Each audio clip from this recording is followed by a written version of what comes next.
नमस्कार, बहुत स्वागत है आपका। आप देख रहे हैं जी मध्य प्रदेश छत्तीसगढ़। आपके साथ मैं हूं सोनाली सिंह और इस वक्त की बड़ी खबर, जगदलपुर पहुंच चुके हैं केंद्रीय गृह मंत्री अमित शाह।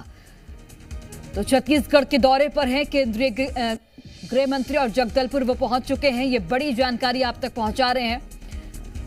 सबसे पहले चूंकि दंतेवाड़ा में दंतेश्वरी मां के मंदिर में पहुंचेंगे और वहां पर दर्शन पूजन करेंगे और उसके बाद लंच करेंगे और उसके साथ ही यहां पर बस्तर पंडूम में भी शामिल होंगे। समापन समारोह है, जनप्रतिनिधियों से भी मुलाकात करेंगे। तो माता दंतेश्वरी के दर्शन केंद्रीय गृह मंत्री करने वाले जगदलपुर पहुंच चुके हैं। बस्तर पंडूम के समापन समारोह में भी शामिल होंगे, जनप्रतिनिधियों से भी मुलाकात करेंगे। जो नक्सल प्रभावित इलाके हैं वहां के जनप्रतिनिधियों से खासकर मुलाकात होगी, जो कि काफी अहम मानी जा रही है। इसके अलावा जवानों से भी मुलाकात करने वाले हैं, तो जो जवान है उनका मनोबल भी बढ़ेगा। इसके साथ ही केंद्रीय गृह मंत्री की ओर से हौसला अफजाई भी की जा रही। तो ये दौरा कई मायनों में काफी महत्वपूर्ण है, क्योंकि एक तरफ जिस तरीके से केंद्रीय गृह मंत्री अमित शाह छत्तीसगढ़ पहुंच रहे हैं और पहुंच चुके हैं और दंतेवाड़ा भी पहुंच चुके हैं। सबसे पहले दंतेश्वरी मां के दर्शन करेंगे। एक तरह से यहां पर दर्शन पूजन के बाद लंच होगा, जिसमें जो जनप्रतिनिधि हैं उनसे मुलाकात होगी। इसके साथ ही यहां पर बस्तर पंडूम का समापन समारोह है, उसमें भी शामिल होंगे, जिसमें बस्तर की अलग अलग जो संस्कृति है उसकी झलक देखने को मिलेगी। वहां पर संबोधन भी होगा केंद्रीय गृह मंत्री का, और इस संबोधन पर सबकी निगाहें टिकी हैं, क्योंकि इस संबोधन से क्या कुछ मंच से केंद्रीय गृह मंत्री बोलते हैं वो देखना काफी महत्वपूर्ण होगा। इसके अलावा जब जवानों से मुलाकात होगी उनकी, तो वो तस्वीरें भी काफी अहम हो जाती है, क्योंकि जिस तरीके से नक्सल मोर्चे पर हमारे जवान तैनात होते हैं, विपरीत परिस्थितियों का सामना करना पड़ता है उनको कई बार, चूंकि बहुत ही कठिन इलाकों में जो कि नक्सलियों का गढ़ माना जाता है वहां पर पहुंचते हैं और नक्सलियों को मुंहतोड़ जवाब देते हैं।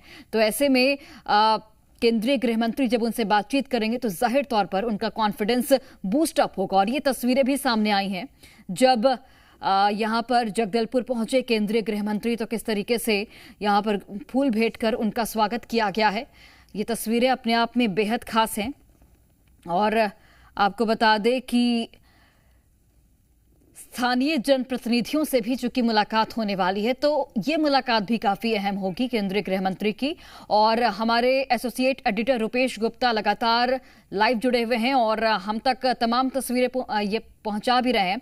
रुपेश, फिलहाल क्या जानकारी है? चूंकि ये पता चला है कि केंद्रीय गृह मंत्री पहुंच चुके हैं और अब से थोड़ी ही देर में मां दंतेश्वरी के दर्शन भी करेंगे। फिलहाल क्या कुछ तस्वीरें हैं, दिखाइएगा। ये सभी छोटे मोटे रिहर्सल इसलिए तैयार किए जा रहे हैं। तो रुपेश तक हमारी आवाज नहीं पहुंच पा रही है। रुपेश, आप तक मेरी आवाज पहुंच पा रही है? जी सुना।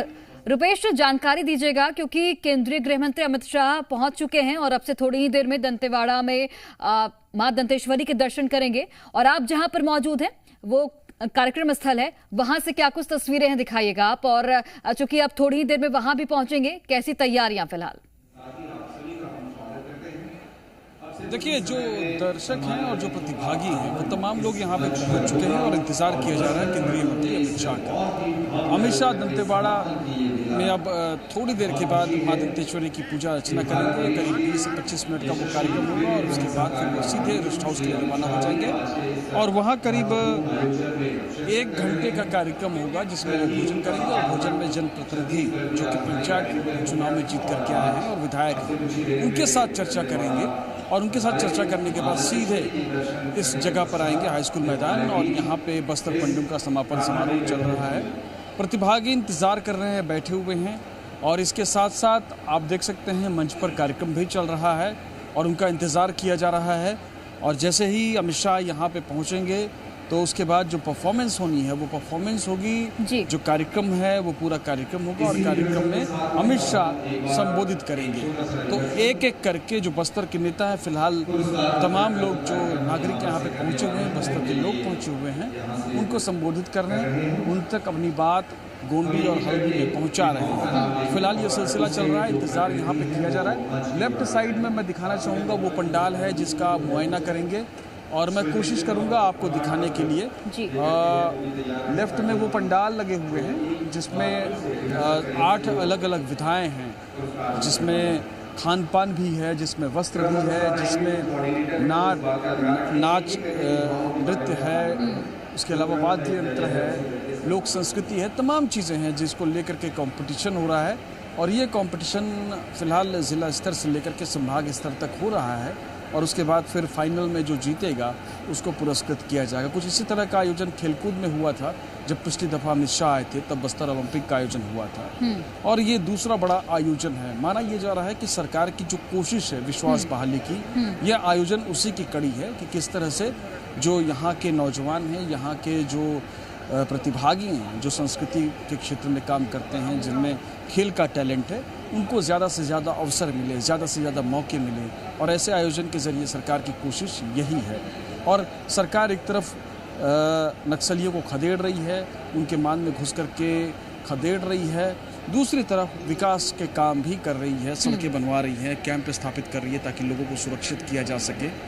सरकार का कहना है कि जहाँ जहाँ कैंप खुलता है वहाँ तक विकास पहुँच जाता है, वहाँ पे टावर्स हो जाते हैं, वहाँ पे हालांकि एक खबर आज आई कि नक्सलियों ने घात लगा करके एक जियो के टावर को उड़ा दिया है, तो कहीं ना कहीं संदेश देने की कोशिश की है। लेकिन फिर भी जिस तरह की व्यवस्था है और जितने हमले नक्सलियों पर हुए हैं, जिस तरह से नक्सलियों ने हमला किया और काउंटर में जवानों ने जो जवाबी कार्रवाई की, उसमें जो कामयाबी जवानों को मिली है, उससे जाहिर तौर पे नक्सली न सिर्फ बौखलाए हैं बल्कि उनके हौसले भी टूट चुके हैं जाहिर तौर पर। और सरकार की कोशिश भी यहाँ पर रुपेश नजर आती है।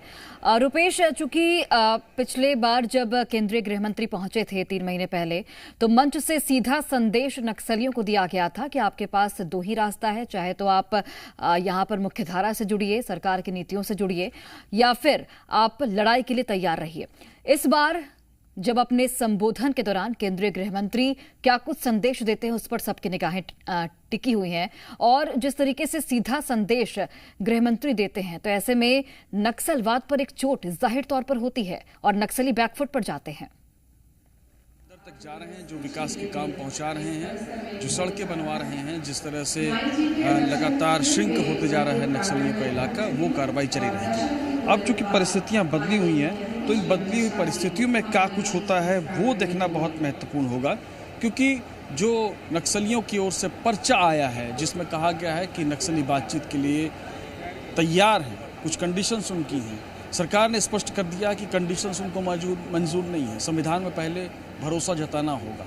तो बड़ा सवाल ये है कि अब गेंद नक्सलियों के पाले में है, तो क्या कोई संदेश केंद्रीय गृह मंत्री अमित शाह अपने मंच से देंगे या फिर नक्सलियों पर जो जवान हैं, जो नक्सली मोर्चे पर डटे हुए हैं, उनका हौसला बढ़ाएंगे और हौसला बढ़ाने के साथ साथ कार्रवाई को उसी तरह से चलने देंगे।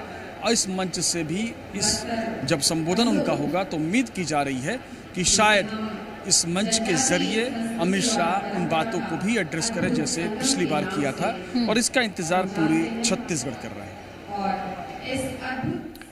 बिल्कुल। और जब रुपेश, हम देखते हैं कि केंद्रीय गृह मंत्री छत्तीसगढ़ के दौरे पर पहुंचते हैं, तब नक्सलवाद के खिलाफ जो अभियान हमारे जवानों की ओर से चलाया जा रहा है, उसमें और भी ज्यादा तेजी देखने को मिलती है। तो ऐसे में जब जवानों से 1-to-1 मुलाकात होगी केंद्रीय गृह मंत्री की, तो उस वक्त जो खास तस्वीरें सामने आएंगी, मैं आपसे समझना चाहूंगी कि जवानों का हौसला कितना बढ़ेगा जब किसी देश का गृह मंत्री उनसे मिलने पहुंचता है, क्योंकि काफी विपरीत परिस्थितियों का सामना करके वो नक्सलवाद के मोर्चे पर तैनात होते हैं, नक्सलियों को मुंहतोड़ जवाब देते हैं।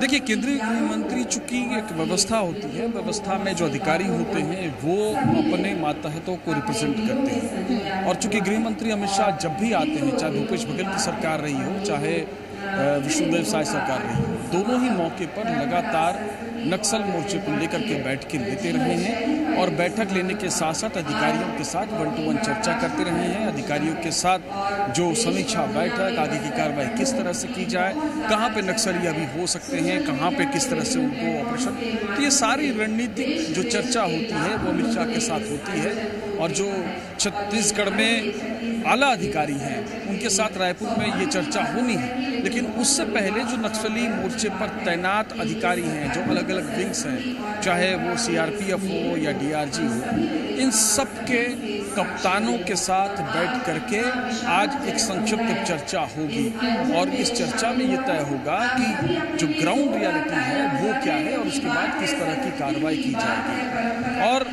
ये जो कार्रवाई की जाएगी, जाहिर तौर पे जब गृह मंत्री 1-to-1 पिछली दफ़ा जब आए थे तो बहुत डिटेल में उनका कार्यक्रम था जिसमें उन्होंने पीड़ितों से बात की थी, जो लोग नक्सली हमले में घायल हो चुके हैं या जो शहीद हो चुके हैं उनके परिजनों से चर्चा की थी। तो नक्सल के हर फ्रंट पर नक्सलवाद से पीड़ित है या नक्सलवाद से जो लड़ रहा है उन सबसे, जिन्होंने आत्मसमर्पण कर दिया था उन नक्सलियों से भी चर्चा की थी।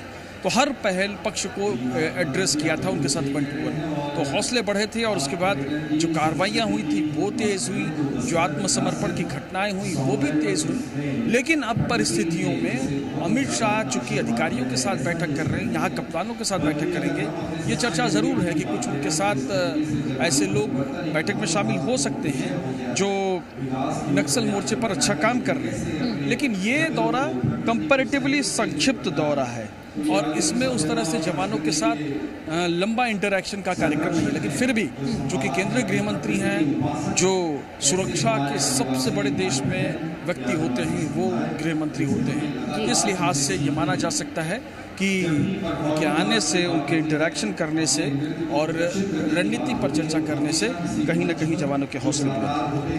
बिल्कुल रुपेश, जिस तरीके से जनप्रतिनिधियों से भी मुलाकात होगी, यहाँ पर अगर हम बात करें तो जो नक्सलगढ़ है यानी कि जो नक्सली प्रभावित इलाके हैं वहां के जनप्रतिनिधियों से मुलाकात होगी। इस मुलाकात के क्या मायने समझे, क्योंकि जिस तरीके से विश्वास बहाली, जैसा कि आप भी कह रहे हैं कि विश्वास कायम करना चाहती है बस्तर के लोगों में सरकार, तो ऐसे में जो जनप्रतिनिधि जनता का प्रतिनिधित्व करते हैं उन्हें किस तरीके से संदेश दिया जाएगा केंद्रीय गृह मंत्री की ओर से? देखिए, बहुत महत्वपूर्ण बैठक हो रही है और वो हो रही है कि नवनिर्वाचित जितने ग्रामीण इलाके के प्रतिनिधि हैं, ये महत्वपूर्ण है कि बस्तर ज़्यादातर ग्रामीण इलाका है और जो नक्सलवाद है वो ग्रामीण इलाकों में ही फैला हुआ है।